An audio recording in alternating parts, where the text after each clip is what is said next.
my ass to get in this business. At 7 years old, that was his dream, to be a professional wrestler. At the age of 12 years old, that was James Tygo's dream. We busted our ass to get here. We made sacrifices to get here. We don't get to see our family because we wanted to be in this business and we knew the consequences it takes. You see, back at the Ring of Honor show, ROH Dojo, me and Briq Romine was working a dark match. We tore the house down. William Regal so happened to be in the crowd. And William Regal signed us to a developmental deal in the WWE. Shawn Michaels came to scout us at the developmental show. The first developmental show we did in NXT. He said he saw talent. He said Briq Romine could move for a big man. He said I probably was the best damn professional wrestler since him. He said we could talk our asses off on the mic.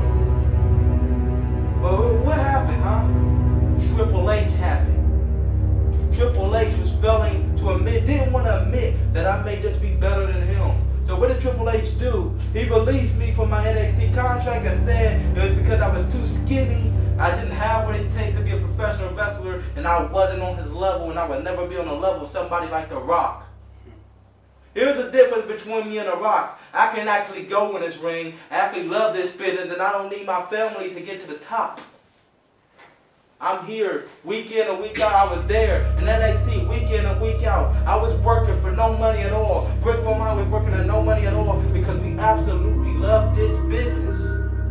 Briq Romine was told by the man who made him want to get this business, the heart rate kid, Shawn Michaels. He was too fat to be a professional wrestler. But go ahead and say what you gotta say. Just like how we've been saying.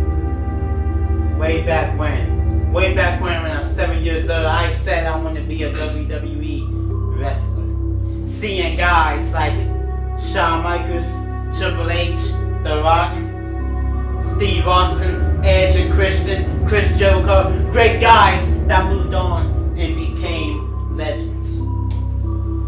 Guys that became Hall of Famers. And I wanted the same thing. I wanted to become a legend and a future Hall of Famer. But what happened? Triple H happened. I did what I needed to do. We did what we needed to do. Me and him regrouped back up. Sophomore year in high school, 10th grade, we decided we wanted to make this happen. Instead of been talking about it, we made actions to it. And we did. We went to Ring of Honor. Then we went to NXT. And right before we was about to hit the mainstream to Raw, what happened? Triple H happened. He came to us and say he don't want us on Monday Night Raw or on SmackDown. We wasn't even going to wrestle. We were supposed to be leaving NXT to go there, but no. He told us he didn't want a big guy, or his was a fat guy like me, in the WWE on Monday Night Raw. So right then and there, I was so mad. I feel like we have wasted our time. We have wasted everything we put into this. I went to Shawn Michaels, told him everything that Triple H said. He said Triple H was right. Triple H was right. I was too big to be a WWE superstar. Here's the thing. Triple H disrespected us. You made one point. You said Triple H said you was too big to be a professional wrestler. Be too big to be a WWE superstar, I should say. That was right. You're too big to be WWE superstars. Because now we took over professional wrestling. We are the biggest names in this business right now. Why? Because we took over professional wrestling. I made an empire when I left the NXT. I started a radio station. I started a television network. And I made dough. And what I did with that dough is I made an investment.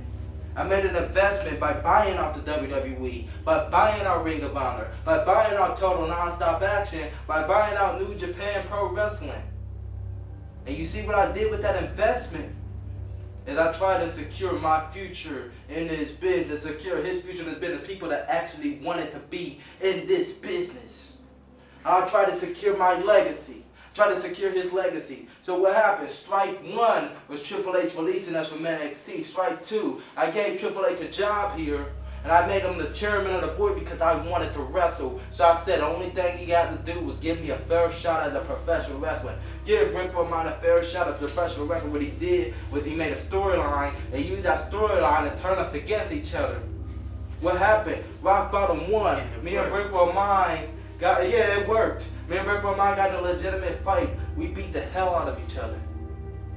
Triple H took half my roster and walked out with a strike two. With Triple H taking half my roster and walking out with it because he wanted to put me out of business. Triple H hates 5,000 so much, they wanted to secure that 5,000 could never wrestle in this business, so he tried to take professional wrestling away from me. Strike three, being a nice person I am because I had so much respect for Triple H. Triple H is a legend in business, one of my childhood heroes growing up. I gave him one last shot to do the right thing. Give me back my company at Rock Bottom. And what did he do? His first order of business, Rock Bottom. Two, he returned. He screwed John Cena out of his contract, made him tap out to a 60-year-old man just to secure that John Cena wouldn't become better than him. What did he do with me? He didn't give me back control of my company. In fact, he told every promoter, don't let me in the arena. Arena that I booked. Don't let me in the arena. Don't let 5,000 into the arena. Then I got a call from WWF headquarters in my hometown of Columbus, Ohio, saying that I was released from my WCWF contract per orders of the game Triple H. That was strike three. Randy Orton is a legend in the business, screwed out of his contract this summer. Baron Corbin fairly earned a shot here on the WWF by beating Bray Wyatt and Luke Harper. And what happened? He was released from his contract before he got to make his official debut. James Tiger was a guy who was told for months and months and months, up to a year, that he would debut. Had signed contract. I signed it, the game signed it. And what happened? I can tell you what happened. Triple H happened. And now what happens? Tonight in the main event of War Game, Briq Romine 5,000, we take over. We whoop ass, we take names, we take over the game, and we can't be stopped, we can't be chained, and we damn sure can't be tamed. Tonight, we beat Roman Reigns.